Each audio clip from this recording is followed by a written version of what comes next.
Terry Jo Duperl was found floating on a small raft in the ocean when she was 11 years old. A few days before she was discovered, another man, Julian Harvey, was rescued from a sinking yacht, supposedly the sole survivor. But when it was discovered that Terry was another survivor from the same yacht, Julian was notified, and he killed himself shortly after. Turns out, Julian was hired by Terry's family to be the captain of the yacht for and around the globe, once-in-a-lifetime trip that the family had saved up for. Julian, however, proceeded to murder everyone on board, and he left Terry on the sinking boat to drown before escaping the yacht. He did not.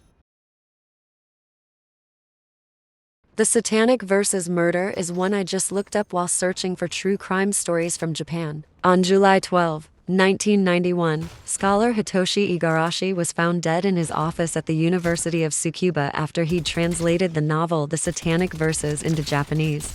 For context, in 1989, the supreme leader of Iran, Ayatollah Ruhollah Khomeini, issued a fatwa on Salman Rushdie, the author of that novel, due to how controversial it is within Muslim communities. 2 years later, Khomeini's successor Ali Khamenei issued another fatwa on anyone who was involved with the novel's publication in some way. This, of course, included Igarashi. Igarashi's killers have never been found, even 31 years later.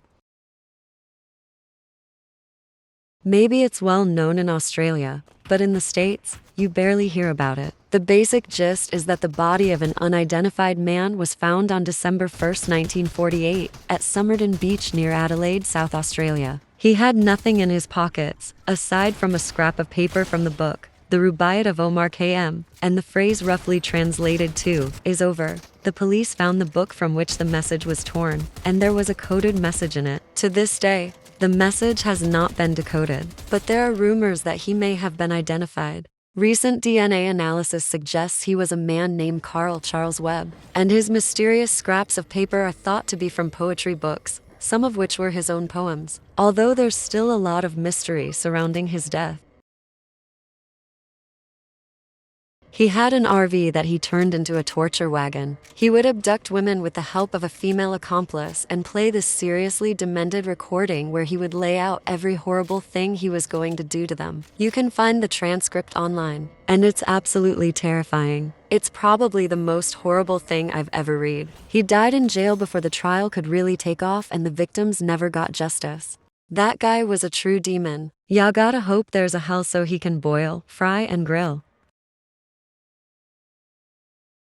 This happened in Memphis. Jesse Dotson got in a fight with his brother. He wound up killing him and then proceeded to kill everyone in the house. But there were 3 survivors, all children. When they were able to talk to the police, they all said, "Uncle Jesse did it." Jesse was sentenced to death for 6 counts of first-degree murder. There were theories that it was a drug deal that went bad or a gang-related killing.